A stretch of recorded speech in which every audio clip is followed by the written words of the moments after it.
রাত গভীর হয়ে এসেছিল। গ্রামের অলিগলিতে নিস্তব্ধতা ছেয়ে গিয়েছিল। শুধু বহু দূর থেকে কুকুরের ঘেউ ঘেউ আর ঝিঝি পোকার ডাক শোনা যাচ্ছিল। গলির মোড়ে থাকা একটি ছোট চায়ের দোকান লাল হারিকেলের হলুদ আলোয় ঝলমল করছিল। কাঠের বেঞ্চে দুজন লোক বসেছিল। রঘু, তুই কখনো রাতে ওই পুরনো বটগাছের নিচে দাঁড়িয়ে দেখেছিস? লোকে বলে সেখানে নাকি সাদা শাড়ি পরা একটা মহিলাকে দেখা যায়। শোনা যায় সেই মহিলা আসলে সেই হাভেলির মালকিন, যার বহু বছর আগে মৃত্যু হয়েছিল। লোকমুখে শুনেছি তার লাশ কখনো সঠিকভাবে দাফন করা হয়নি, আর তাই তার আত্মা এখনো ঘুরে বেড়ায়। হ্যাঁ রে, একবার আমার চাচাতো ভাই গভীর রাতে ওই পাশ দিয়ে যাচ্ছিল। বলল যেন পেছন থেকে কেউ তার নাম ধরে ডাকলো। ঘুরে তাকিয়ে দেখলো কেউ নেই, কিন্তু পায়ের কাছে এক ঠান্ডা বাতাসের ঝাপটা এসে লাগলো। তারপর কতদিন সে জ্বরে পড়ে রইল। লোকে তো কত কথাই বানায়। কিন্তু গ্রামের সেই মোহনের কথা মনে আছে তো, যে মদ খেয়ে সেই হাভেলিতে ঢুকে পড়েছিল? সকালে লোকজন তাকে নাট মন্দিরের কাছে দেখতে পায়। একদম পাগল হয়ে গিয়েছিল। এখন তো দুটো কথা গুছিয়ে বলার মতো অবস্থাও নেই তার। তা তুই কি বিশ্বাস করিস যে ভূত প্রেত সত্যিই আছে? না মেনে উপায় কি? মাঝ রাতে গ্রামের বাইরের ওই কুয়োর কাছে ভুলেও যাবি না। জানা নেই সেখানে কেমন সব ছায়ামূর্তি দাঁড়িয়ে থাকে। অনেকেই দেখেছে মহিলার কান্নার আওয়াজ আর বাচ্চার হাসির শব্দ একসাথে ভেসে আসে। চায়ের ধোঁয়া আর আবছা আলোর মাঝে তাদের কথাবার্তা গভীর হয়ে উঠেছিল। ঠিক তখনই হঠাৎ কারো পায়ে শব্দ শোনা গেল। দুজনেই চমকে উঠে এদিক ওদিক তাকাতে লাগলো। গ্রামের নিস্তব্ধতার বুক চিরে তাদের তৃতীয় বন্ধু সেখানে এসে পৌঁছালো। তার মুখটা ভীষণ ক্লান্ত আর মলিন দেখাচ্ছিল, যেন অজানা কোনো সফর থেকে ফিরেছে। সে এসে পাশে বসলো। কিছুক্ষণের জন্য একটা নিস্তব্ধতা ছেয়ে গেল। আরে তুই এসে গেছিস, চল এবার জমবে ভালো। তুই আমাদের দারুণ কোনো ভয়ের গল্প শোনা না। তুই তো সবসময় এমন সব গল্প শোনাস যে রাতের ঘুমই উড়ে যায়। ঠিক আছে, কিন্তু এই গল্পটা আমার নিজের নয়, এটা আমার এক বন্ধুর সাথে ঘটেছিল, আর সে আমাকে হুবহু সেভাবেই সব বলেছিল। সত্যি? কি হয়েছিল তার সাথে? সে বলেছিল এক রাতে সে একা বাড়ি ফিরছিল। রাস্তা ছিল একদম নির্জন, চারদিকে শুধু অন্ধকার আর ঠান্ডা বাতাস বইছিল। ঠিক তখনই তার মনে হলো পিছন পিছন কেউ যেন হাঁটছে। তারপর সে ধীরে ধীরে তার পুরনো অভ্যাসে ফিরে গেল, ভয়াবহ গল্প শোনানো। তার গলা নিচু ছিল, কিন্তু প্রতিটি শব্দ চারপাশের পরিবেশকে আরও ভারী করে তুলেছিল। মধ্যপ্রদেশের ঘন জঙ্গলে ঘেরা একটি গ্রাম আছে, নাম রুদ্রপুর। দিনের আলোয় তো এই গ্রাম 8-10টা সাধারণ জনবসতির মতোই মনে হয়। খেতে কাজ করা কৃষক, বটতলায় বসে থাকা লোকজন, আর কাঁচা গলিতে ছুটোছুটি করা বাচ্চা কাচ্চা। কিন্তু রাত হলেই রুদ্রপুরের রূপ বদলে যায়। গ্রামের উপর এক নিস্তব্ধতা ছেয়ে যায়, যেন বাতাসও নিজের গতি থামিয়ে দেয়।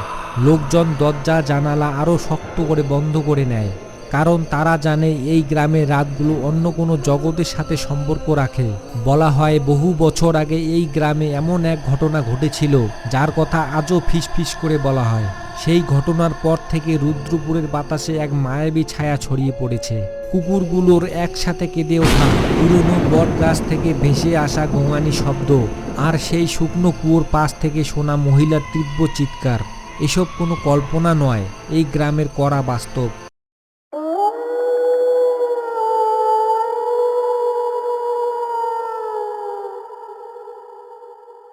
রাত তখন 10:30।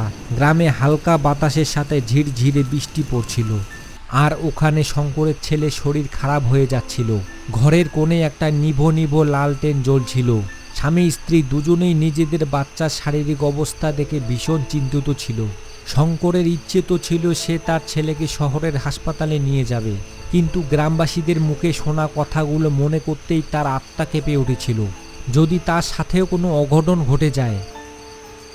শুনছো, বাচ্চার শরীর কিন্তু দিন দিন আরো খারাপের দিকে যাচ্ছে।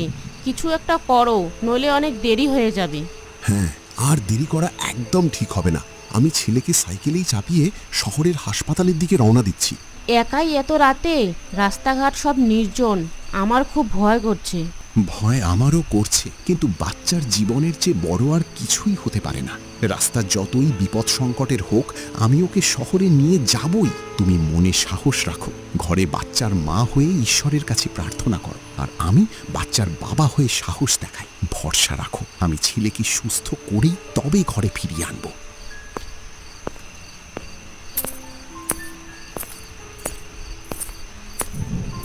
সেই রাতে একজন বাবা তার সন্তানের জীবন বাঁচাতে এমন এক ভয়াবহ সফরে বেরিয়ে পড়লেন, যেখানে কদমে কদমে লুকিয়ে ছিল বিপদ।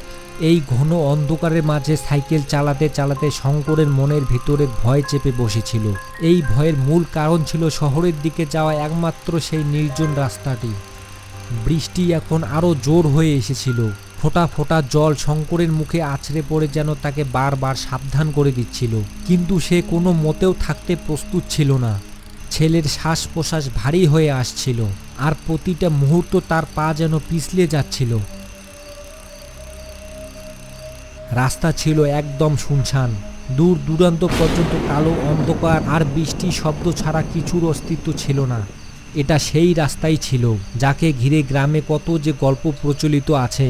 লোকে বলতো রাতে এই রাস্তায় নাকি এক ছায়ামূর্তি ঘুরে বেড়ায়, অদ্ভুত এক মায়াবী ছায়া যা পাশাপাশি হাঁটে আর হঠাৎ করেই হাওয়া হয়ে যায়। সফর এখনও অনেক দীর্ঘ ছিল, তাই শঙ্কর দ্রুত সাইকেল চালাচ্ছিল যাতে যত তাড়াতাড়ি সম্ভব শহরে পৌঁছে ছেলের প্রাণ রক্ষা করতে পারে। তবে কিছুক্ষণ পর বৃষ্টি থেমে গেল।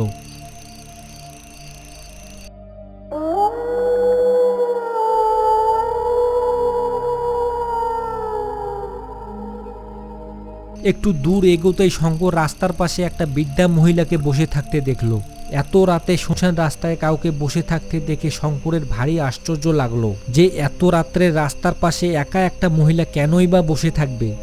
বাবা, একটুখানি দাঁড়াও, এই ঝুড়িটা বড্ড ভারী, আমার বুড়ো হাত দুটো কাঁপছে, তুলে নিতে পারছি না। আম্মা, আমার বাচ্চাটা খুব অসুস্থ, আমাকে শিগগিরই শহরে পৌঁছাতে হবে, নইলে ওর অবস্থা আরো বিগড়ে যাবে। আমাকে মাফ করবেন আম্মা, এখন আমার কাছে একদম সময় নেই। তুই তো ভারী ভালো ছেলে বলে মনে হচ্ছে, আমাকে একটু সাহায্য কর না বাবা, তোর ওপর ঈশ্বরের আশীর্বাদ থাকবে। ঠিক আছে, এত রাতে আপনি একা আছেন? আচ্ছা বলুন, কোথায় রাখতে হবে ঝুড়িটা, আমি তুলে দিচ্ছি। শঙ্কর ঝুড়িটা তুলে দেবার জন্য যায়, কিন্তু পাশে গিয়ে দেখলো সেখানে তো কেউ নেই। তার বুকের ভিতরটা ধরফর করে উঠল। হে ভগবান, এটা আমি কি দেখলাম? এই তো এখানেই আম্মা দাঁড়িয়েছিলেন, তবে হঠাৎ কোথায় গায়েব হয়ে গেলেন? না না, এই জায়গাটা একদম ঠিক নয়। ভয় আর দুশ্চিন্তা শঙ্করের মুখে স্পষ্টভাবে ফুটে ওঠে। সে তাড়াতাড়ি সাইকেলে চেপে বসে সেই অন্ধকার রাস্তায় ছুটতে লাগলো, কিন্তু ভাগ্য যেন আজ তার সঙ্গই ছেড়ে দেয়। আমাকে এখান থেকে বেরোতেই হবে, বাচ্চার অবস্থা আরো খারাপ হচ্ছে, তাড়াতাড়ি শহরে পৌঁছাতে হবে।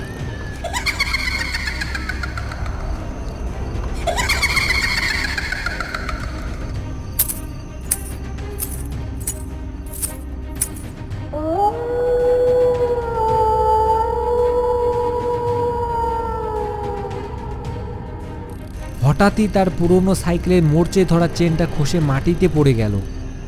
হে ভগবান, এটা কি হলো? এই মুহূর্তেই চেনটাকে খসতে হলো। আমি যদি এখানেই আটকে থাকি তবে না জানি কি হয়ে যাবে।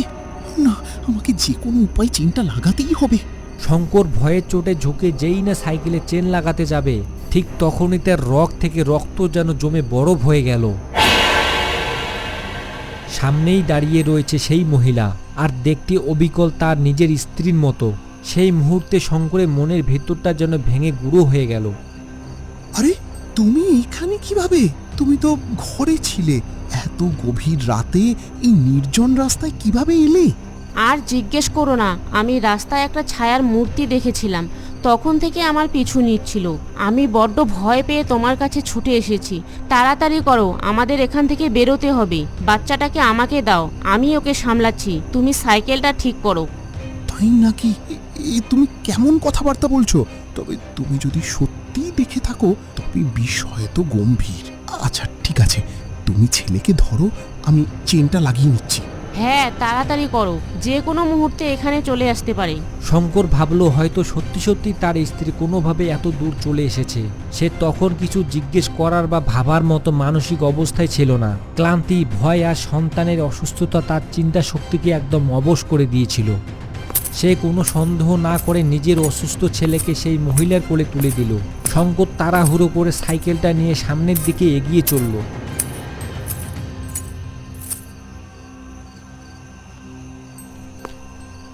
কিন্তু কিছুটা পথ যাবার পরে হঠাৎ তার মনের ভেতর কেমন যেন একটা খটকা লাগলো। সে কাঁপতে কাঁপতে পেছন ফিরে তাকালো, আর যা দেখলো তা তার আত্মাকে পর্যন্ত ছিঁড়ে ফেলে দিল।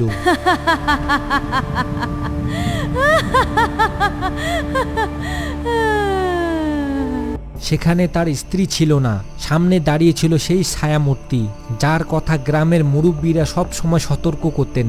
ছলনাময়ী ডাইনি, তার সেই ভয়ানক রূপ এখন তার সামনে, আর তার কবজায় আটকে ছিল শঙ্করের সেই ছোট্ট সোনাটা। আমার বাবুকে ছেড়ে দে, এটা আমার বাচ্চা, তুই ওকে কেন নিয়ে গেলি? আমি তো তোকে আমার স্ত্রী ভেবেছিলাম। শঙ্করের চোখের জল বৃষ্টির জলের সাথে মিশে একাকার হয়ে গেল, আর তার দ্রুত চলা শ্বাস প্রশ্বাস পাগলামির চরম সীমায় পৌঁছে গেল। সে আছাড় খাচ্ছিল, পড়ে যাচ্ছিল, আবার উঠে দাঁড়াতে দাঁড়াতে দৌড়াচ্ছিল। তার বুকের ভেতর তখন শুধু একটাই চিন্তা, যে কোনো উপায়ে ছেলেকে বাঁচাতে হবে। ভয় তখনও ছিল, কিন্তু সেই ভয়কেও হার মানিয়েছে এক বাবার দায়িত্ব আর ভালোবাসা। আমার বাবুকে আমাকে ফিরিয়ে দে। না, এমন করিস না, আমি তোর সামনে হাত জোড় করছি, আমার কলিজার টুকরোটার কোনো ক্ষতি করিস না, ওকে আমাকে দিয়ে দে। শঙ্কর অন্ধকারের মাঝে পাগলের মতো তার সন্তানকে খুঁজে বেড়াচ্ছিল।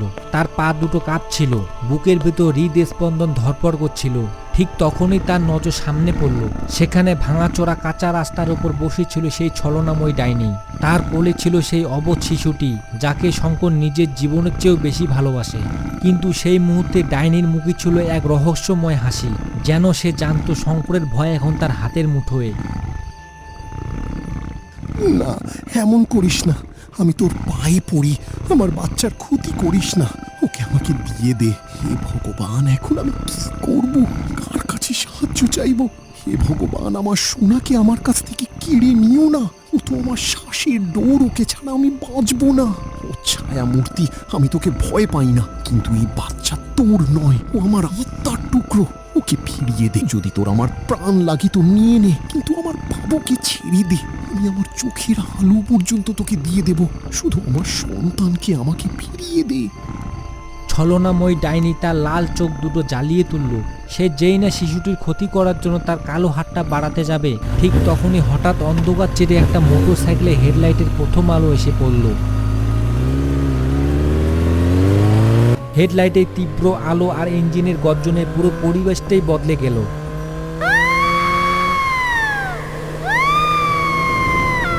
ছলনাময় ডাইনি এক বিকট চিৎকার দিল এবং পরের মুহূর্তেই ধোঁয়ার মতো হাওয়ায় মিলিয়ে গেল।